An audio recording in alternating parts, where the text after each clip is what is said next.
Bismillahirrahmanirrahim. As we have started the neuromuscular dysfunction chapter, so today we will discuss the remaining two diseases in that chapter, which are muscular dystrophy and neural tube defect, specifically spina bifida. So let's start the lecture. Muscular dystrophy muscular dystrophy हमारे पास एक ऐसी inherited disease है जिसमें कि जो हमारे voluntary muscles होते हैं वो प्रोग्रेसिवली वीक होना स्टार्ट हो जाते हैं। अब ये जो मसल्स होते हैं ये हमारे पास वीक क्यों होते हैं? क्योंकि हमारी बॉडी में एक जीन होता है जो कि एक स्पेसिफिक प्रोटीन की प्रोडक्शन करता है जिसे कि डिस्ट्रोफिन प्रोटीन कहते हैं। अब इस मस्कुलर डिस्ट्रॉफी डिजीज़ में ऐसा होता है कि उस जो जीन है जो कि स्पेसिफिक प्रोटीन की प्रोडक्शन कर रहा था डिस्ट्रोफिन की, उसमें म्यूटेशन आ जाती है जिसकी वजह से वो प्रोटीन प्रॉपरली नहीं बन पाता और वो प्रोटीन क्या करता था, मसल्स को स्ट्रेंथ देता था। उस प्रोटीन की म्यूटेशन की वजह से वो प्रोटीन प्रॉपर नहीं बन पाता और इस तरह जो हमारे मसल्स होते हैं वो वीक हो जाते हैं। In some form of all disease heart and other organs are also affected. Usually तो हमने कहा कि इसमें हमारे पास वॉलेंट्री मसल्स जो होते हैं वो वीक होते हैं, लेकिन इसके अलावा other body organ like heart भी इसकी वजह से इफेक्ट हो सकता है। अब अगर हम इनकी कॉजेज़ की बात करें ना, तो जैसे कि मैंने बताया कि इसमें हमारे पास क्या होता है, जेनेटिक म्यूटेशन होती है जिसकी वजह से हमारे पास वो प्रोटीन प्रॉपरली नहीं बन पाता और वो प्रोटीन क्या करता था, मसल फाइबर की प्रोटेक्शन करता था। अब वो प्रोटेक्शन प्रॉपरली मसल फाइबर की नहीं होती, इसकी वजह से मसल डैमेज होना स्टार्ट हो जाते हैं। Muscular dystrophy occur when one or more this gene is defective. उस जीन में हमारे पास डिफेक्ट आ जाता है, उसके रिजल्ट में हमारे पास मस्कुलर डिस्ट्रॉफी डेवलप हो जाती है। Each of the muscular dystrophy is caused by the genetic mutation particularly to the type of disease. Many of the mutation are inherited. अब ये तो हम ब्रॉडली मस्कुलर डिस्ट्रॉफी के बारे में पढ़ रहे हैं ना। इसमें हमारे पास डिफरेंट टाइप्स आते हैं। अब डिपेंडिंग अपॉन के हमारे पास कौन से मसल्स की वीकनेस हुई है या कौन सा बॉडी पार्ट अफेक्ट हुआ है, उस में हमारे पास डिफरेंट क्लासिफिकेशन की गई है। Many of the mutation are inherited. अब हमारे पास ये म्यूटेशन ज़्यादातर इनहेरिटेड होती है। इनहेरिटेड में भी ये हमारे पास या तो एक्स लिंक इनहेरिटेड डिजीज़ हो सकती है जिसमें कि हमारे पास डुशेन सिंड्रोम आता है इसी मस्कुलर डिस्ट्रॉफी में। सेकेंडली हमारे पास ये ऑटोसोमल डोमिनेंट भी हो सकती है।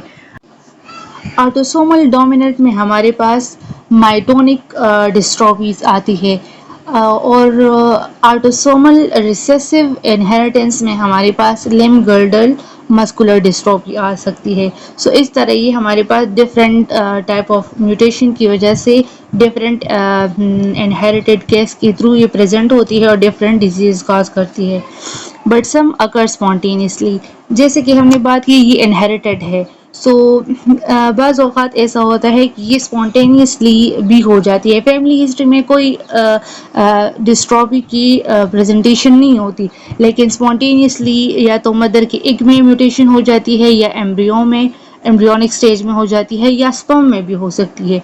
वहाँ पर अगर जेनेटिक म्यूटेशन हो जाती है इसकी वजह से मस्कुलर डिस्ट्रॉफी उस फीटस में डेवलप हो जाती है। फिर वो हमारे पास नेक्स्ट जनरेशन में भी इस तरह ट्रैवल करती है और फिर एक इनहेरिटेड डिजीज़ बन जाती है।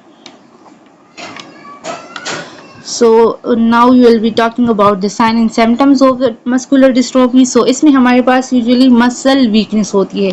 मसल कोऑर्डिनेशन प्रॉपर नहीं होती, मसल वर्क नहीं करते। फ्रीक्वेंट फॉल्स आपको पेशेंट में देखने को मिलेंगे। Difficulty in getting up from lying और सिटिंग पोजीशन। अब मसल प्रॉपरली वर्क नहीं कर पा रहे, उसकी वजह से पेशेंट को डिफिकल्टी आएगी सेटिंग पोजीशन को मेंटेन करने में या सेटिंग से या लाइंग पोजीशन से स्टैंड होने में। नेक्स्ट हमारे पास वो प्रॉपरली रनिंग जंपिंग नहीं कर पाएगी क्योंकि मसल वीकनेस है। और हमारी जो मोबिलिटी है वो हमारे दो चीज़ों पर डिपेंड करती है, एक हमारा स्केलेटल उसके लिए प्रॉपर होना चाहिए, दूसरा हमारी मसल्स होते हैं। स्केलेटन एंड मसल की कोऑर्डिनेशन ही से हम मूवमेंट कर पाते हैं। अगर इन दोनों में किसी में भी प्रॉब्लम आ जाती है फिर हम मोबिलिटी नहीं कर पाते। नेक्स्ट हमारे पास है कि इसमें आपको पेशेंट में वेडलिंग गेट देखने को मिलेगा।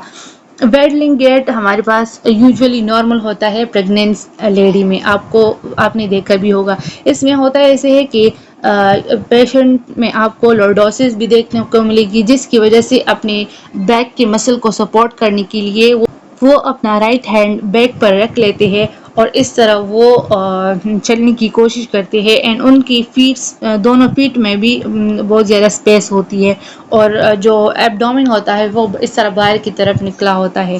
सो इस तरह की ये गेट होती है, राइट हैंड उनके बैक पर होता है एंड स्पेस होगा फीट्स में एंड एब्डोमेन जो होगा वो बाहर की तरफ निकला होगा और वो इस तरह वॉक करेंगे।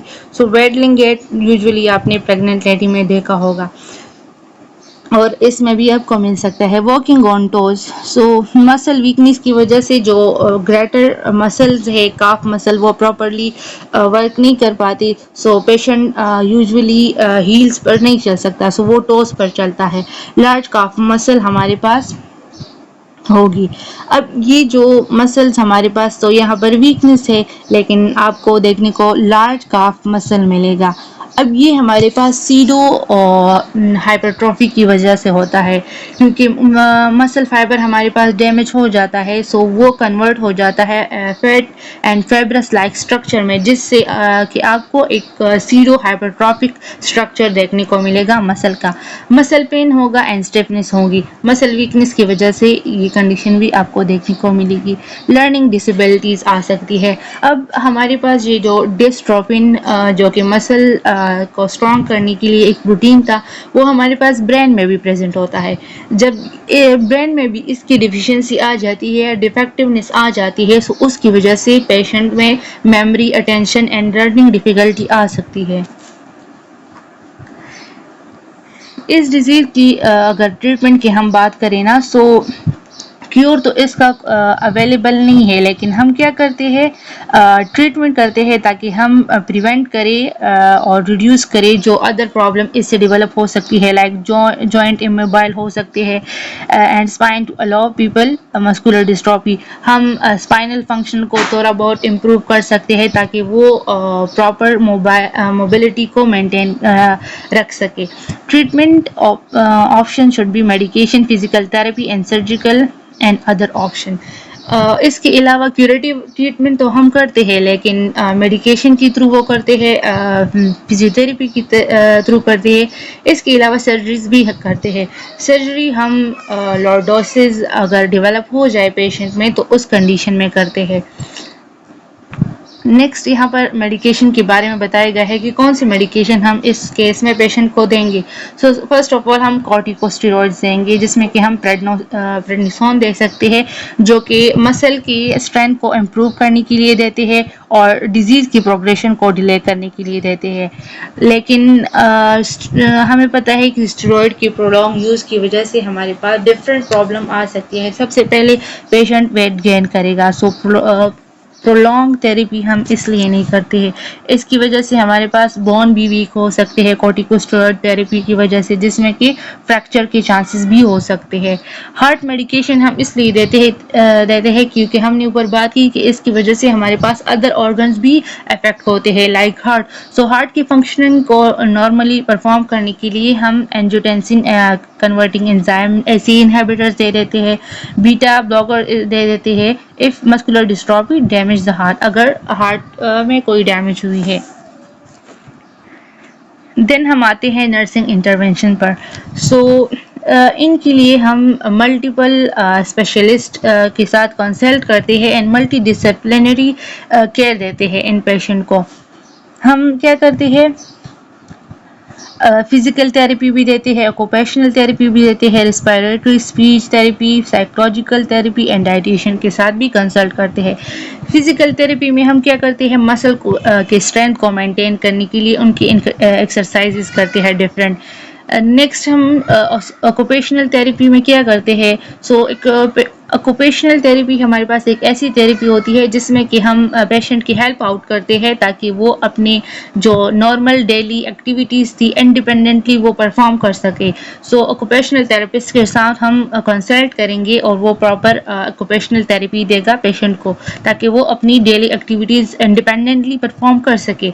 देन नेक्स्ट हम क्या करेंगे, रेस्पिरेटरी थेरेपी देंगे लंग्स की फंक्शनिंग को प्रॉपरली मेंटेन करने के लिए। स्पीच थेरेपी देंगे अगर वर्बल प्रॉब्लम आ रही है पेशेंट में।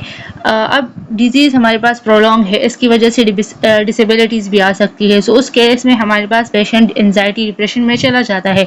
सो इसके साथ साथ हम साइकोलॉजिकल इमोशनल सपोर्ट भी देंगे, साइकोलॉजिकल थेरेपी भी देंगे और ऑब्वियसली हम डाइटिशियन के साथ कंसल्ट करेंगे ताकि पेशेंट को बेटर से बेटर एंड अच्छी न्यूट्रिशन मिल सके ताकि वो हेल्थ गेन कर सके, हेल्थ इम्प्रूव हो सके उनकी।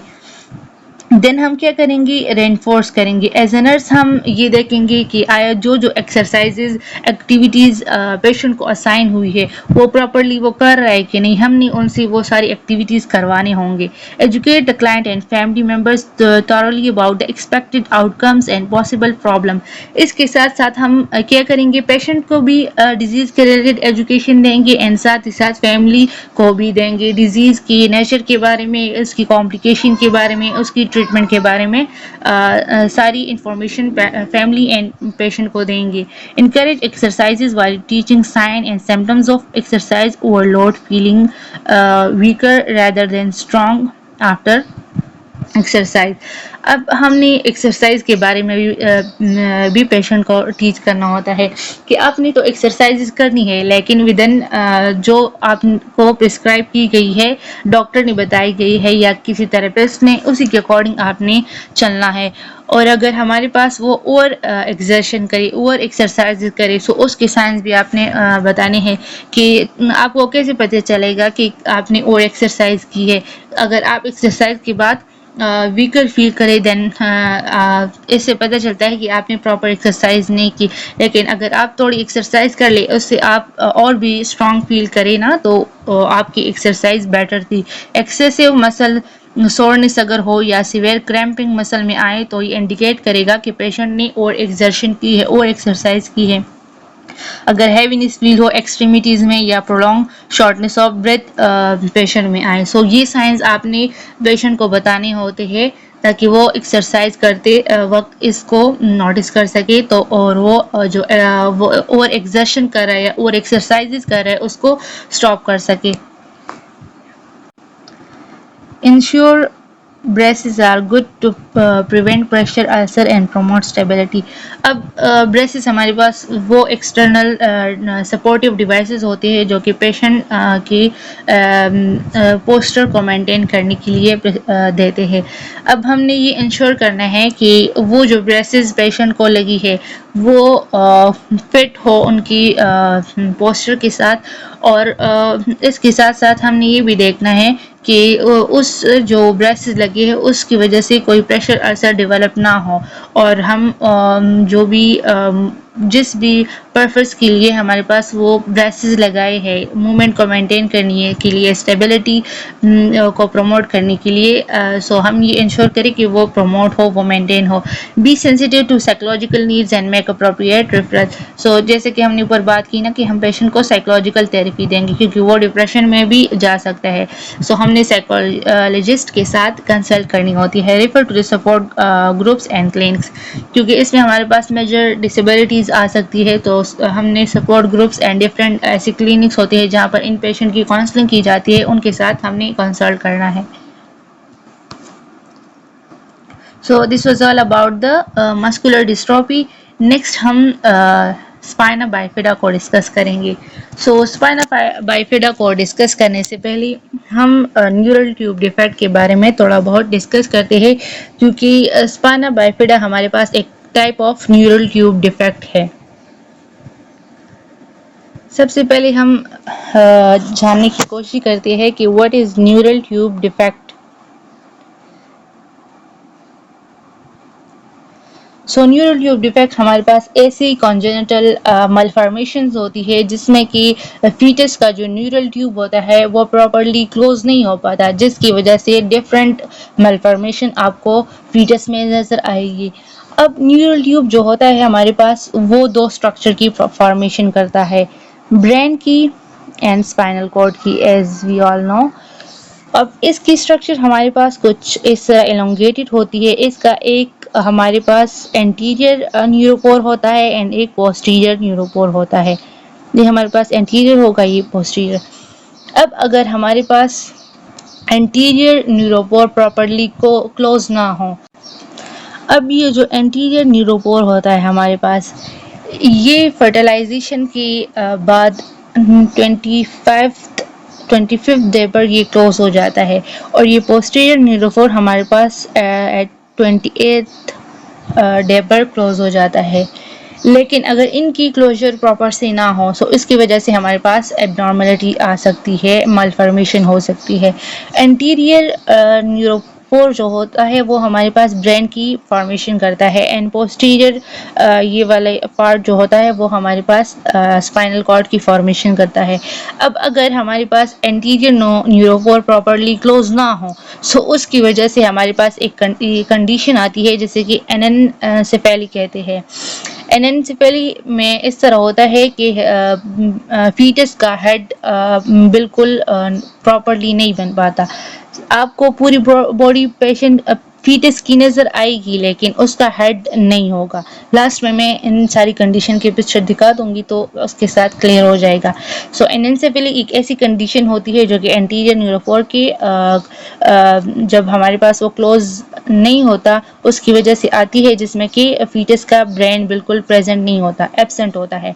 नेक्स्ट अगर हमारे पास पोस्टीरियर न्यूरोपोर में इस रीजन में हमारे पास प्रॉब्लम आ गई, मीन्स कि वो इसकी क्लोजर प्रॉपर सी ना हुई, सो उसकी वजह से हमारे पास स्पाइनल कॉर्ड डिफेक्ट्स आ सकते हैं। अब इसमें हमारे पास मेजर 2 क्लासेस आते हैं। एक हमारे पास स्पाइना बाइफिडा ओकल्टा होता है एंड दूसरा हमारे पास स्पाइना बाइफिडा सिस्टिका होता है। स्पाइना बाइफिडा ओकल्टा में हमारे पास क्या होता है कि किसी भी किस्म की आउट ग्रोथ नहीं होती, सिर्फ हमारे पास वर्टिब्रा ओपन रह जाते हैं।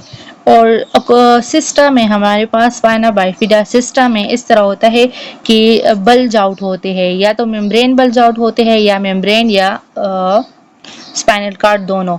एक इसमें हमारे पास फिर 2 क्लासिफिकेशन है, एक मेनिंजोसील है और दूसरा हमारे पास मायोमेनिंजोसील है। सो ये था न्यूरल ट्यूब डिफेक्ट के बारे में कि न्यूरल ट्यूब डिफेक्ट में हमारे पास डिफरेंट कंडीशन देखने को मिल सकती है, डिफरेंट malformation। अब इस स्लाइड्स में हम स्पेसिफिकली स्पाइना बाइफिडा को डिस्कस करने वाले हैं, जिसकी हमारे पास 2 क्लासेस है, spina bifida occulta and spina bifida cystica.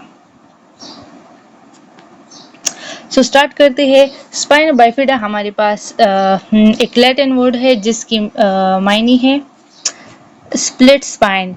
So usually इसमें क्या होता है, स्पाइन में स्प्लिट आया हुआ होता है, इसलिए इसे स्प्लिट स्पाइन कहते हैं। ये हमारे पास एक ऐसी कॉन्जेनिटल डिफेक्ट है जिसमें कि स्पाइन क्या होता है, स्पाइन का एक पार्ट या स्पाइनल कॉर्ड हमारे पास या उसकी मेनिंजेस प्रॉपरली एक्सपोज्ड होती है through the gap and the backbone. Backbone में हमारे पास क्या होता है, स्प्लिट सा आ जाता है, इस तरह स्प्लिट सा आ जाता है। सो उस स्प्लिट्स की वजह से इंटरनली जो भी स्ट्रक्चर थी वो इस तरह प्रोट्रूड आउट हो जाते हैं। अब इसकी भी हमारे पास डिफरेंट प्रेजेंटेशन होती है, वो हम आगे पढ़ेंगे। सो बेसिकली क्या होता है, कॉन्जेनिटल डिजीज होता है जिसमें कि स्पाइनल कॉर्ड में स्प्लिट सा होता है जिसकी वजह से इंटरनल स्ट्रक्चर प्रोट्रूड आउट हो जाते हैं। इस तरह इस पिक्चर में देखिए, ये हमारे पास मायोमेनिंजोसील वाली कंडीशन है, मेनिंजोसील सॉरी। अब अगर हम इसकी इटियोलॉजी की बात करें ना, काजेस की, इसकी हमारे पास अननोन काजेज हो सकते हैं या मल्टी फैक्टोरियल काजेज हम कह सकते हैं, क्योंकि मल्टी फैक्टोरियल होते हैं सो बाज़ औक़ात हमें पता नहीं चलता कि एग्जैक्ट किस कॉज की वजह से ये डिजीज़ डेवलप हुई है। मल्टी फैक्टोरियल में हमारे पास ड्रग्स आ सकते हैं। ड्रग्स, किसी भी ड्रग्स अगर हमारे पास प्रेगनेंसी में जो मदर है वो ले सो उसकी वजह से फीटल ब्रेन को डैमेज हो सकता है, न्यूरल ट्यूब डिफेक्ट आ सकती है। इसके अलावा हमारे पास रेडिएशन हो सकते हैं। मैटरनल अगर न्यूट्रिशन की डिफिशिएंसी आ जाए, मैटरनल न्यूट्रिशन की डिफिशिएंसी अगर आ जाए लाइक फोलिक एसिड, उसकी वजह से भी neural tube for properly formation नहीं होती, सो उसकी वजह से न्यूरल ट्यूब डिफेक्ट आ सकते हैं। किसी केमिकल की वजह से या जेनेटिक म्यूटेशन, जेनेटिक फैक्टर की वजह से भी आ सकते हैं। इसके अलावा हमारे पास मोस्ट इम्पॉर्टेंटली फैमिली हिस्ट्री की वजह से भी हो सकते हैं। अगर इनहेरिटेड डिजीज़ है तो फैमिली हिस्ट्री में आपको मिलेंगे। और न्यूट्रिशन की तो हमने बात कर ली ना कि न्यूट्रिशनल डिफिशिएंसी अगर मदर में आ जाए लाइक फोलिक एसिड, सो उसकी वजह से मोस्टली ये केस आपको देखने को मिलेगी। पैथोफिजियोलॉजी तो थोड़ी बहुत हमने फर्स्ट एक्सप्लेन कर भी दी, अब यहाँ पर थोड़ी समझते हैं स्लाइड्स के ज़रिए। नॉर्मली हमारे पास क्या होता है कि न्यूरल ट्यूब डिफेक्ट की क्लोजिंग 28 टू 25 डे पर होती है आफ्टर द फर्टिलाइजेशन। लेकिन सम टाइम ऐसा होता है कि किसी मेडिकेशन की वजह से लाइक एंटी कन्वल्सेंट मेडिकेशन या डायबिटीज़ की वजह से या अगर फैमिली हिस्ट्री में स्पाइना बाइफिडा वाली केसेस है या ओबेसिटी हो या बॉडी टेम्परेचर बहुत ज़्यादा हाई हो जाए, इन सारी कंडीशन की वजह से क्या हो जाता है, वो न्यूरल ट्यूब जो होता है वो प्रॉपरली क्लोज नहीं हो पाता। जब वो प्रॉपरली क्लोज नहीं हो पाता तो उसकी वजह से मलफॉर्मेशन हो जाती है स्पाइनल कॉर्ड की एंड ब्रेन की। अब यहाँ पर बताया गया है कि बॉडी की टेम्परेचर जब हाई हो उसकी वजह से भी होता है। इस तरह होता है कि जब बॉडी का टेम्परेचर बहुत ज़्यादा हाई हो जाता है उसकी वजह से सेल डैमेज हो सकती है, डिफरेंट प्रोटीन डैमेज हो सकती है। जब प्रोटीन डैमेज हो जाए तो उसकी वजह से प्रॉपर सेल डिवीजन नहीं होगी और इस तरह प्रॉपर डेवलपमेंट फीटस की नहीं हो पाती। The neural tube fails to close, जब हमारे पास ये कंडीशन आ गई लाइक मेडिकेशन वगैरह या इस तरह फैमिली हिस्ट्री, तो उस कंडीशन में क्या होता है, न्यूरल ट्यूब प्रॉपरली क्लोज नहीं हो पाता। एज अ रिजल्ट हमारे पास न्यूरल ट्यूब डिफेक्ट आ जाते हैं, जिसकी मोस्ट कॉमन लोकेशन हमारे पास लंबर एंड सेक्टरल रीजन होती है। इन रीजन पर आपको मलफॉर्मेशन नजर आएगी। अब स्पाइना बाइफिडा हमारे पास जो कि न्यूरल ट्यूब डिफेक्ट का एक ब्रॉड क्लासिफिकेशन थी जो कि सबसे ज़्यादा कॉमन है स्पाइना बाइफिडा, उनकी हमारे पास पे 3 क्लासिफिकेशन है। ब्रॉडली हमने इसको 2 क्लासिफिकेशन में डिवाइड किया था कि एक हमारे पास स्पाइना बाइफिडा ओकल्टा था एंड सेकेंड हमारे पास स्पाइना बाइफिडा सिस्टिका था। सिस्टिका का मतलब ये था इसमें कि कोई सिस्ट होगा जो कि प्रोट्रूड आउट हुआ होगा। सिस्टिका में हमारे पास ये 2 क्लासिफिकेशन आती है, एनोकल्टा में फर्स्ट वाली आती है। इसकी 3 मेन टाइप्स है, स्पाइना बाइफिडा ओकल्टा जो कि हमारे पास माइडेस्ट फॉर्म है, स्पाइना बाइफिडा मेनिंजोसील जो कि रेयर फॉर्म है, एंड माइलोमेनिंजोसील जिसे कि मेनिंजोमाइलोसील भी कहते हैं या माइलोमेनिंजोसील। ये हमारे पास मोस्ट सिवियर फॉर्म है क्योंकि इसमें जो मेनिंजी स्ट्रक्चर है उसके साथ साथ स्पाइनल कॉर्ड भी प्रोट्रूड आउट हो जाता है। इस स्ट्रक्चर में देखिए ये फर्स्ट वाली पिक्चर हमारे पास स्पाइना बाइफिडा ओकल्टा का है, जिसमें कि हमारे पास वर्टिब्रल स्पाइन में यहाँ पर स्प्लिट तो आया हुआ है लेकिन आउटर आपको कोई एब्नॉर्मलिटी नज़र नहीं आ रही। लेकिन सिस्टिका वाली 2 कंडीशन जो कि हमारे पास एक मेनिंजोसील है ये वाली एंड दूसरा हमारे पास मायोमेनिंजोसील था, उसमें प्रोट्रूजन हुई होती है। मेनिंजोसील में हमारे पास जस्ट मेनिंजी की प्रोट्रूडिंग होती है, मायोमेनिंजोसील में स्पाइनल कॉर्ड की भी प्रोट्रूडिंग होती है। नेक्स्ट हम स्लाइड के जरिए इसको समझते हैं। सबसे पहले हमारे पास है स्पाइना बाइफिडा ओकल्टा। सो जैसे कि हमने बताया ना कि ये माइल्डेस्ट फॉर्म है, इसमें सिम्टम्स वगैरह कुछ नहीं होती क्योंकि स्पाइनल कॉर्ड या नर्व उसमें अफेक्ट नहीं है। जस्ट हमारे पास वर्टिब्रा क्या है वो नहीं बनी प्रॉपरली। सो सिम्टम्स इसलिए आपको नजर नहीं आएंगे। Gap and one or more vertebrae, दो वर्टिब्रेस के दरमियान इस तरह आपको गैप नजर आएगा। ये गैप आपको इस तरह वर्टिब्रेस के दरमियान नजर आएगा। अब जिस रीजन पर हमारे पास वर्टिब्रा में गैप है वहां पर आपको डिम्पल सा नजर आएगा, या हेयर पैच नजर आ सकती है, या डार्क स्पॉट नजर आएगा, या कुछ तरह की माइनर स्वेलिंग्स भी उस जगह पर हो सकती है। सो ये 4-5 साइन होगी जो कि आपको इंडिकेट करेंगे कि इस पेशेंट में स्पाइना बाइफिडा ओकल्टा है। Spinal cord and nerve usually normal, क्योंकि स्पाइनल कॉर्ड और नर्व हमारे पास अपनी जगह पर होते हैं, सो वो नॉर्मल होते हैं। ट्रीटमेंट हमारे पास इसमें रिक्वायर्ड नहीं होती। बाज़ औक़ात थोड़ी बहुत पेन या अदर वीकनेस हो सकती है पेशेंट में, सो उसके लिए हम सिम्टोमेटिक ट्रीटमेंट कर सकते हैं, लेकिन इसके अलावा और कोई ट्रीटमेंट हम इसके लिए नहीं करती क्योंकि हमारे पास spinal and nerve properly function कर रहे हैं इस कंडीशन में।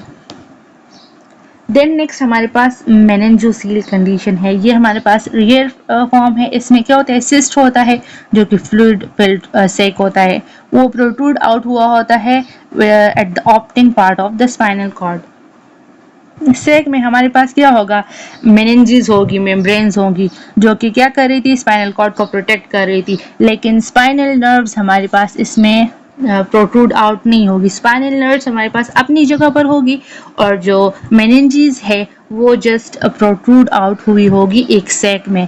सिस्ट हमारे पास रिमूव होता है through surgery along for normal development. अब इसकी सर्जरी हमारे पास फीटोस्कोपिक सर्जरी होती है। इंट्रा यूट्राइनली ही बेबी की जो सिस्ट होता है वो लेप्रोस्कोपिक सर्जरी के ज़रिए रिमूव कर लेते हैं ताकि प्रॉपर स्पाइन की डेवलपमेंट हो सके। लास्ट में इस सर्जरी के पिक्चर में आपको दिखा दूंगी। देन लास्ट हमारे पास जो कंडीशन है माइलोमेनिंजोसील की, जो कि मोस्ट सीवियर फॉर्म था। सीवियर इसलिए था कि इसमें हमारे पास स्पाइनल कॉर्ड की इन्वॉल्वमेंट हो रही थी। ये हमारे पास सीवियर फॉर्म है जिसमें कि cyst hold both the membranes and nerves भी इसमें इन्वॉल्व हुई और मेम्ब्रेन भी, root of the spinal cord and often the cord itself. या तो नर्व की रूट जस्ट इन्वॉल्व होगी या पूरा स्पाइनल कॉर्ड ही प्रोट्रूड आउट हुआ होगा। Sometimes a fully expose section of spinal cord and nerve, और बाज़ औक़ात इस तरह होता है कि स्पाइनल कॉर्ड का जो सेक्शन होता है वो फुली एक्सपोज होता है, उस पर ऊपर स्किन नहीं होती। यूजुअली तो मायोमेनिंजियल में क्या होता है, स्किन होती है, उसके अंडर सैक होता है जिसमें कि मेम्ब्रेन एंड स्पाइनल कॉर्ड होता है, लेकिन सम टाइम ये स्पाइनल कॉर्ड फुली एक्सपोज होता है, उस पर स्किन की जो लेयर है वो नहीं होती।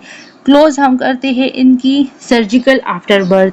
अफेक्टेड बेबीज में आपको क्या नजर आएगा, लेग पैरालिसिस नजर आएगी क्योंकि वहाँ पर स्पाइनल नर्व इन्वॉल्वमेंट हुई है, उसकी वजह से लेग पैरालिसिस हो सकती है। ब्लैडर एंड बाउल कंट्रोल भी लॉस हो सकता है पेशेंट्स में क्योंकि जो नर्व इनर्वेट कर रही थी ब्लैडर को वो भी हमारे पास इस कंडीशन में डैमेज हो सकते हैं।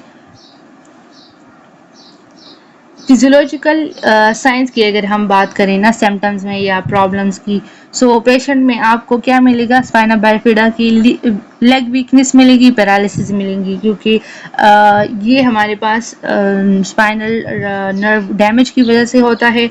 अब ये जो लेग वीकनेस और पैरालिसिस होती है ना, ये स्पाइना बाइफिडा ओकल्टा में आपको नज़र नहीं आएगी, मेनिंजोसील में भी नज़र नहीं आएगी, लेकिन जो मायोमेनिंजोसील था जिसमें कि स्पाइनल कॉर्ड की इन्वॉल्वमेंट हो रही थी उसमें आपको लेग वीकनेस एंड पैरालिसिस नज़र आएगी। इसी तरह जो ऑर्थोपेडिक चेंजेस है ये भी आपको मायोमेनिंजोसील वाले पेशेंट में नज़र आएंगी। नर्व वीकनेस होती है, उसकी वजह से proper muscle and skeletal formation नहीं हो पाती, जिसकी वजह से आपको पेशेंट में क्लबिंग ऑफ फुट या हिप डिसलोकेशन या स्कोलियोसिस वाली कंडीशन नज़र आ सकती है। इसके लिए भी फिर फर्दर सर्जिकल प्रोसीजर करते हैं, इन स्ट्रक्चर को प्रॉपर नॉर्मल अलाइनमेंट में लाते हैं। ब्लैडर एंड बाउल कंट्रोल हमारे पास प्रॉब्लम होती है पेशेंट में, इंक्लूडिंग इनकॉन्टिनेंस एंड यूटीआई। क्योंकि नर्व हमारे पास डैमेज हुई है, उसकी वजह से इनकॉन्टिनेंस हो सकती है, और यूटीआई हमारे पास फ्रीक्वेंट इन्फेक्शन की वजह से हो सकता है, क्योंकि बार बार इनकॉन्टिनेंस पेशेंट को हो रही है, जिसकी वजह से उनमें यूटीआई डेवलप हो जाता है। प्रेशर सोर एंड स्किन इरिटेशन, क्योंकि हमारे पास पेशेंट पैरालाइज हो जाती है, उसकी वजह से अगर उनकी प्रॉपर मोबिलिटी को मेंटेन ना किया जाए, पोजीशनिंग प्रॉपर ना की जाए, उसकी वजह से पेशेंट में प्रेशर सोल या स्किन इरिटेशन डेवलप हो सकती है। न्यूरोलॉजिकल प्रॉब्लम की अगर हम बात करें ना, तो पेशेंट में आपको तीन कंडीशन देखने को मिलेगी। सबसे पहले हम आपको अर्नाल्ड चेरी सेकंड या 2 मालफॉर्मेशन देखने को मिलेगी। इसमें होता ये है कि जो हमारे ब्रेन का सेरेब्रम पार्ट है वो क्या होता है, डिसेंड हो जाता है into the upper part of the spinal cord. Like ये हमारे पास ब्रेन पार्ट है ना, इसमें ये सेरेब्रम है। सो ये क्या होता है, इस तरह नीचे आ जाता है towards upper part of the spinal cord, जिसकी वजह से डिफरेंट प्रॉब्लम और भी आ सकती है, मालफॉर्मेशन। सो इन पेशेंट में आपको अर्नाल्ड चेरी 2 मालफॉर्मेशन भी मिल सकती है। इसके अलावा हाइड्रोसेफेलस भी मिल सकती है। सीएसएफ की अगर प्रॉपर लीकेज ना हो, रीअब्जॉर्प्शन ना हो, तो उसकी वजह से हाइड्रोसेफेलस भी डेवलप हो जाता है, जिसमें कि सीएसएफ फ्लूइड ब्रेन में फिल्ड हो जाता है। लर्निंग डिसेबिलिटीज आ सकती है पेशेंट में, क्योंकि हमारे पास ब्रेन की मालफॉर्मेशन प्रॉपर नहीं हुई है, सो इसकी वजह से लर्निंग प्रॉब्लम पेशेंट में आपको देखने को मिल सकती है। देन लास्ट में हम देखते हैं कि इस जो डिजीज़ है इसकी हम डायग्नोस्टिक टेस्ट कैसे करते हैं या इन्वेस्टिगेशन कैसे करते हैं। सो ये हम डायग्नोज करते हैं या तो अल्ट्रासाउंड के ज़रिए करते हैं, या एक प्रोटीन होता है अल्फ़ा पीटो प्रोटीन। ये एक स्पेसिफिक प्रोटीन होता है जो कि फीटस का लिवर प्रोड्यूस करता है। अब अगर ये हमारे पास एमनियोटिक फ्लूइड में लीक आउट हो जाए, एमनियोटिक फ्लूइड में तब ये लीक आउट होगा जब हमारे पास मेनिंजोसील एंड मायोमेनिंजोसील वाली कंडीशन होगी। ओकल्टा में हमारे पास जो होता है वो स्पाइनल कुछ जो कंटेंट है वो प्रोट्रूड नहीं हुआ होता। सो उस कंडीशन में ये टेस्ट आपको उसमें नॉर्मल फीटोप्रोटीन नजर आएगा।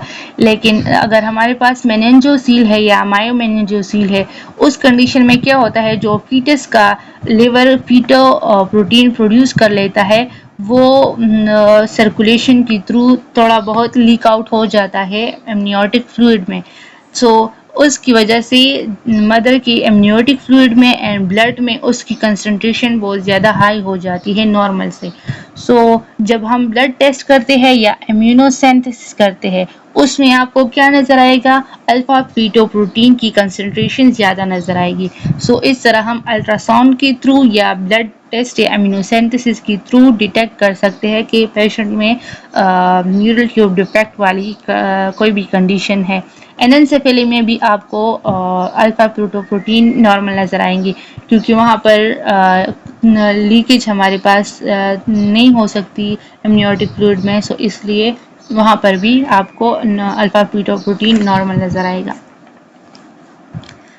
देन हम ट्रीटमेंट बिफोर प्रेगनेंसी भी कर सकते हैं, ताकि हम इस कंडीशन को सिरे से ही प्रिवेंट करें, ख़त्म करें। और आफ्टर डिलीवरी या प्रेगनेंसी हम सर्जिकल प्रोसीजर करते हैं।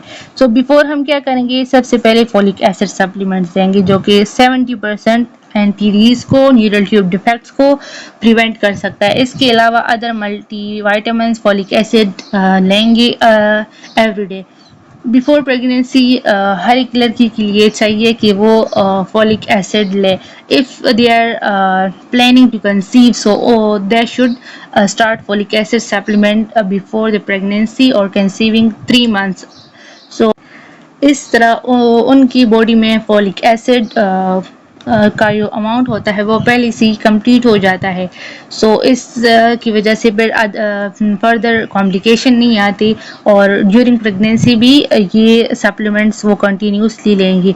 एवरीडे फूड्स में हम ग्रेन्स प्रोडक्ट ले सकते हैं, फोर्टिफाइड फूड या leafy green vegetable, dried beans, oranges और ऑरेंज जूस ले सकते हैं। इन जो फूड डायरी बताई गई है इसमें हमारे पास क्या है, फॉलिक एसिड की अमाउंट ज़्यादा होती है। सो बिफोर प्रेगनेंसी ये वाले जो फ्रूट्स या फ्रूट होते हैं वो लेने चाहिए।